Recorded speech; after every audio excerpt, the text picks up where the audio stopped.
আসসালামু আলাইকুম। আমার সুপ্রিয় ছাত্রীরা, তোমরা সব কেমন আছো? অবশ্যই করোনা মুক্ত এই দোয়া রাখি। কিন্তু পড়াশোনা থেকে মুক্ত হলে হবে না, কারণ তোমাদের এতটা সময় ধরে তোমরা পাঠে নাই, ক্লাসে নাই। তো যাই হোক, পড়ায় মনোযোগ দাও। আমরা আজকে আলোচনা করব দ্বিতীয় পত্রের চলতড়িৎ। আমাদের আজকের টপিকস হচ্ছে চলতড়িৎ।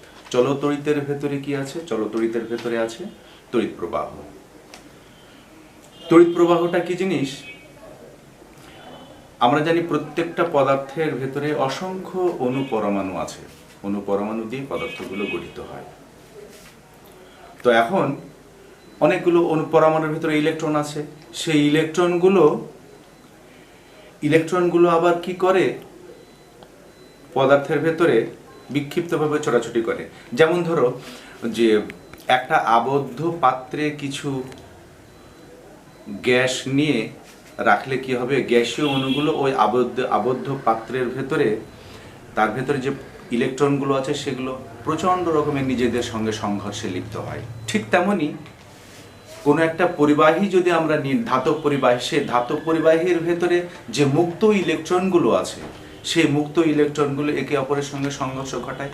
যেমনটি আমি একটা পরিবাহী আঁকাচ্ছি, সেটা হচ্ছে ধরে নাও এটা একটা পরিবাহী, এই পরিবাহীর, এটা একটা ধাতব পরিবাহী। এই পরিবাহীর ভিতরে অসংখ্য ইলেকট্রন আছে, মুক্ত ইলেকট্রন, যে ইলেকট্রনগুলো পরিবহন ক্রিয়ায় অংশগ্রহণ করে থাকে। তাহলে এ প্রান্ত থেকে এ প্রান্তের দিকে ইলেকট্রনগুলো যাওয়া এবং এ প্রান্ত থেকে এ প্রান্তে ইলেকট্রনগুলো যাওয়া, তার মানে ইলেকট্রন গতিশীল হওয়ার পথে বিঘ্নিত হচ্ছে। দেখা যায় যে এই প্রান্ত থেকে এই প্রান্তে এবং এই প্রান্ত থেকে এই প্রান্তে আসা ইলেকট্রনের গতিশক্তির রেশিওটা কি? নিট রেশিওটা 0। তার মানে কেউ এই প্রান্ত থেকে ওই প্রান্তে যেতে পারছে না নিজেদের ভিতরে সংঘর্ষের কারণে। তাহলে তড়িৎ প্রবাহটা কি? যে কোনো একটা পরিবাহীর প্রস্থচ্ছেদের ক্ষেত্রফলের ভেতর দিয়ে প্রতি একক সময়ে যে পরিমাণ চার্জ প্রবাহিত হয়, যে পরিমাণ ইলেকট্রনগুলো প্রবাহিত হয়, অর্থাৎ এক কথায় ইলেকট্রন প্রবাহের হারকেই আমরা বলি তড়িৎ প্রবাহ। যেমন যদি এটা ধরে নিয়ে হচ্ছে এটা এ প্রান্ত, এটা বি প্রান্ত। এ প্রান্ত থেকে বি প্রান্তে যে ইলেকট্রনগুলো যাচ্ছে, গতিশীল হচ্ছে ইলেকট্রনগুলো, এগুলো ইলেকট্রন। তাহলে যদি আমরা ইলেকট্রনের চার্জ হচ্ছে কিউ এবং এ প্রান্ত থেকে বি প্রান্তে যেতে সময় যদি টি লাগে, তাহলে তড়িৎ প্রবাহকে আমরা কি দিয়ে প্রকাশ করি? তড়িৎ প্রবাহকে কি প্রকাশ করি? আই দিয়ে। I equal to Q by T. এটাই হচ্ছে তড়িৎ প্রবাহ, সংক্ষেপে তড়িৎ প্রবাহ। তড়িৎ প্রবাহের একক কি? চার্জের একক কুলম্ব, আর সময়ের একক সেকেন্ড, অর্থাৎ coulomb per second. Coulomb per second, কুলম্বের জন্য আমি সি লিখেছি, কুলম্ব পার সেকেন্ড। একে কি বলা হয়? একেই বলা হয় কুলম্ব পার সেকেন্ডকে, একে বলা হয় অ্যাম্পিয়ার। এই তাহলে তড়িৎ প্রবাহের একক হচ্ছে অ্যাম্পিয়ার। আচ্ছা, তড়িৎ প্রবাহ মানেই বিদ্যুৎ প্রবাহ, বিদ্যুৎ প্রবাহ মানেই তড়িৎ প্রবাহ, একই জিনিস। তো আমরা তড়িৎ প্রবাহের কিছুটা কথা এখানে আরেকটু বলবো। সেটা হচ্ছে যে তড়িৎ প্রবাহ কেন, পরিবাহীর ভেতর থেকে কেন তড়িৎ প্রবাহিত হচ্ছে। তো আমরা এইখানে এটা ধরে নিই হচ্ছে পজিটিভ প্রান্ত, এটা ধরে নিই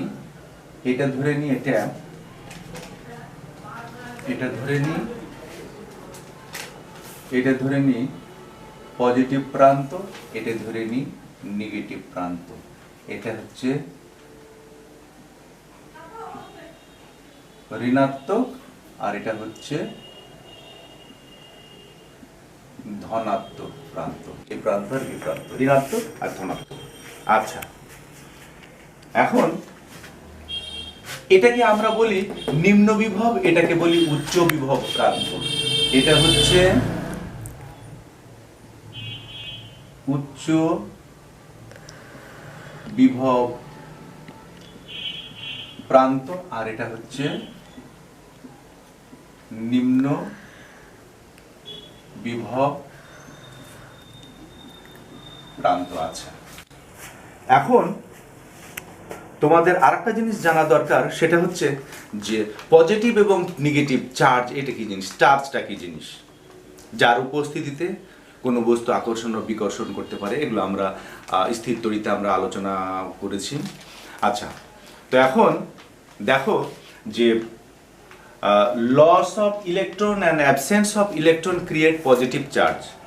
পজিটিভ চার্জের কোনো অস্তিত্ব নাই, আছে কি নেগেটিভ চার্জ। কোনো একটা জায়গা থেকে পৃথিবীতে প্রত্যেকটা বস্তুই শুরুতেই প্রত্যেকটা বস্তুই কি চায়, অচার্জিত অবস্থায় থাকে। প্রত্যেকটা বস্তুই অচার্জিত অবস্থায় থাকে। একটা বস্তুর যতটুকু ইলেকট্রন আছে ঠিক ততটুকুই, যতটুকু নেগেটিভ চার্জ আছে ঠিক ততটুকুই পজিটিভ চার্জ আছে, অথবা যতগুলো প্রোটন আছে ঠিক ততগুলো ইলেকট্রন আছে। প্রোটনের চার্জ ধনাত্মক, ইলেকট্রনের চার্জ ঋণাত্মক। তাহলে এখানে অবশ্যই স্বভাবত কারণেই এখানে দেখা যাচ্ছে যে যেহেতু এটা চার্জিত হয়ে আছে, অর্থাৎ ঋণাত্মক চার্জে চার্জিত প্রান্ত, নিম্ন বিভব প্রান্ত বলেছি, তাহলে এখানে ইলেকট্রনের আধিক্য বেশি। আর এটা উচ্চ বিভব প্রান্ত, ধনাত্মক চার্জে চার্জিত, তাহলে এখানে ইলেকট্রনের সংখ্যা কম আছে। যদি চার্জিত না থাকতো তাহলে এখানে ইলেকট্রন এবং প্রোটন অর্থাৎ ধনাত্মক এবং ঋণাত্মক চার্জ সমান থাকতো। তাহলে এইখানে ইলেকট্রনের আধিক্য বেশি থাকায় ইলেকট্রনগুলো কি হয়েছে, ইলেকট্রনগুলো কি হয়েছে, এই দিক থেকে এই দিকে প্রবাহিত হয়েছে। ইলেকট্রনের প্রবাহ এদিকে হয়েছে, ইলেকট্রনের প্রবাহ এদিকে হয়েছে। আমরা তখন ধরে নিচ্ছি যে ইলেকট্রন এদিকে প্রবাহিত হচ্ছে, তাহলে তড়িৎ প্রবাহিত হবে কোন দিকে, তাহলে তড়িৎ প্রবাহিত হবে এই দিকে। এটা আমরা বলি। আসলে বহু আগে ধারণা করা হতো যে মানে কি, ইলেকট্রনের আবিষ্কারের অনেক পূর্বে চলতড়িৎ এবং তড়িৎ কোষ আবিষ্কার হয়, এবং সেই সময় ধারণা করা হতো ধনাত্মক চার্জই তড়িৎ প্রবাহের মূল কারণ। ধনাত্মক চার্জ যে দিক দিয়ে প্রবাহিত হবে তড়িৎ প্রবাহিত হবে সেই দিকে। সেই ধারণাটাই, সেই প্রচলিত নিয়মটাই এখনো আছে। কিন্তু এইখানে আমরা এই প্রান্তটাকে ধরে নিচ্ছি উচ্চ বিভব এবং এই প্রান্তটাকে ধরে নিচ্ছি নিম্ন বিভব। এই উচ্চ বিভব থেকে নিম্ন বিভবের দিকে কি হচ্ছে, তড়িৎ প্রবাহিত হচ্ছে, তড়িৎ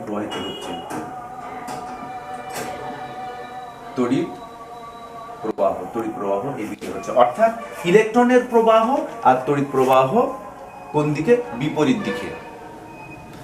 এটা আমাদের গোটা ওয়ার্ল্ড ওয়াইড এই ধারণাটাই এখন ব্যবহৃত হচ্ছে। যদিও চলতড়িৎ, তড়িৎ প্রবাহ, ইলেকট্রনের অনেক কিছু আমরা জানতে পেরেছি, কিন্তু সেই পূর্বের ধারণাটাই এখন থেকে গেছে। আচ্ছা, এরপরে আমাদের যেহেতু আমরা চলতড়িৎ পড়ছি, তাহলে তড়িৎ প্রবাহ, ইলেকট্রনগুলো ওই পরিবাহীর ভেতর দিয়ে প্রবাহিত হচ্ছে। তাহলে কি প্রবাহিত হওয়ার সময় ইলেকট্রনের কি কোনো সমস্যা হয় না? হ্যাঁ, হয়।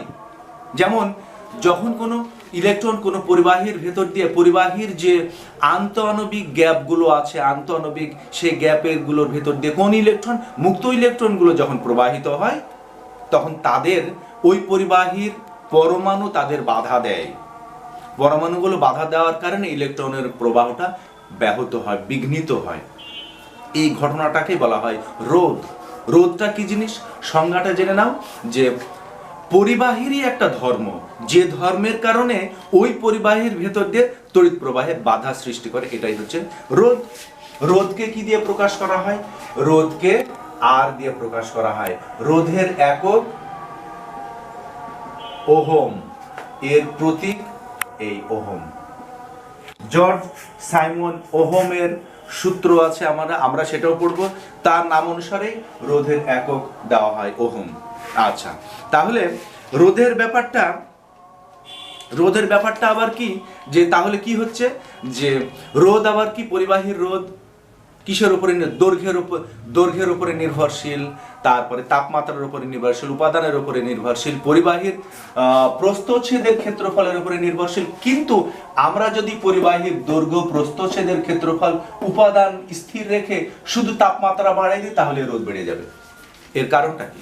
এর কারণটা আসলে অন্য কিছু না, যে স্বাভাবিক তাপমাত্রায় একটা পরিবাহীর কি হয়, নিম্ন তাপমাত্রায় বা স্বাভাবিক তাপমাত্রায় পরিবাহীর অনুপরমাণুগুলো কি হয়, নিজেরাই কাঁপতে থাকে স্বাভাবিক অবস্থায়। যখন তাপমাত্রা বাড়তে থাকে তখন তাদের কম্পনও বৃদ্ধি পায়।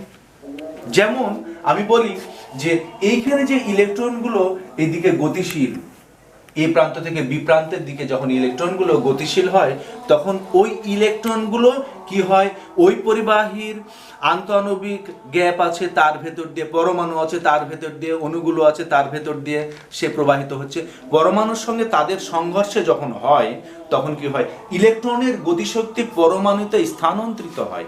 পরমাণু তখন কি হয়, ইলেকট্রনের গতিশক্তি নিয়ে সেও বেশ একটু শক্তিশালী হয়ে যায়। তাহলে সে যখন শক্তিশালী হয়, তখন আবার পরমাণুর সঙ্গে সংঘর্ষ ঘটাতে তখন কি হয়, ওই পরমাণুর গতিশক্তিটা তাপ শক্তিতে রূপান্তরিত হয়। এই কারণে কি হয়, যে তাপমাত্রা, রোধ বেড়ে গেলে তাপমাত্রা বেড়ে যায়।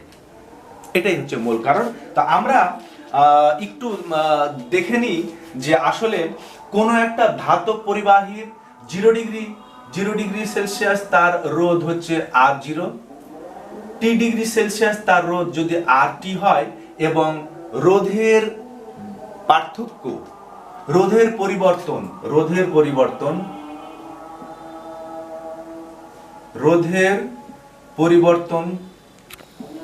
পরিবর্তন যদি ডেল আর হয়, তাহলে আমরা দেখি এই যে এই ডেল আর মানে আবার কি, ডেল আর মানে হচ্ছে RT মাইনাস R0।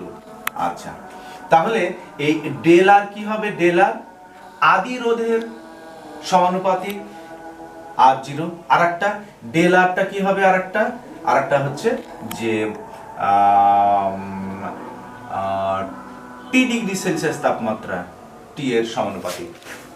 তাহলে এখন যদি উভয় পরিবর্তনশীল হয়, তাহলে আমরা এই সম্পর্কটাকে এইভাবে লিখতে পারি, ডেল আর প্রপোর্শনাল টি R0, বা ডেল আর মানে RT minus R0 equal to সমানুপাতিক চিহ্নটা তুলে দিলে আমরা কি হয়, একটা সমানুপাতিক ধ্রুবক আসে, সেটাকে বলা হয় আলফা টি R0, বা RT equal to R0 minus plus alpha t R0, RT equal to R0 common নিলে 1 প্লাস আলফা টি। এই আলফাটাকেই বলা হয় পরিবাহীর উষ্ণতা সহগ বা রোধাঙ্ক। রোধের উষ্ণতা সহগ বা রোধাঙ্ক, এটাকে বলা হয়, আলফাটাকে বলা হয়। তাহলে আমরা জানি যে জানলাম যে পরিবাহীতে কেন রোধ বেড়ে গেলে তাপমাত্রা বেড়ে যায়, তাপমাত্রার সঙ্গে রোধের কি সম্পর্ক, সেই সম্পর্কটা হচ্ছে RT equal to R0 1 plus alpha t. 0 degree Celsius তাপমাত্রায় কোনো ধাতব পরিবাহীর রোধ, T ডিগ্রি সেলসিয়াস তাপমাত্রায় এই ধাতব পরিবাহীর রোধ, আলফাটা রোধের উষ্ণতা সহগ। এটা আমরা জানলাম। তো তোমরা আরো জিনিস পড়বে, সেটা হচ্ছে যে প্রায় যেমন এর আগে আমরা ওহমের নামটা করলাম, সেটা হচ্ছে যে জর্জ সাইমন ওহম প্রায় 1786 সালের দিকে এই পরিবাহীর ভেতরে তড়িৎ প্রবাহিত হচ্ছে, পরিবাহীর দুই প্রান্তের বিভব পার্থক্য, এ নিয়ে একটা সূত্র দেন। সেই সূত্রটাকে বলা হয় ওহমের সূত্র। আমরা নেক্সট ক্লাসে সেই জিনিসগুলো একটু আলোচনা করব ডিটেল। তাই আমি সূত্রটা একটু বলে নিই। সেটা হচ্ছে এটা একটা পরিবাহীর এটা এ প্রান্ত, পরিবাহীর এটা বি প্রান্ত, এর ভিতর দিয়ে I মাত্রা তড়িৎ প্রবাহিত হচ্ছে। এই প্রান্তের বিভব পার্থক্য VA, এই প্রান্তের বিভব VB।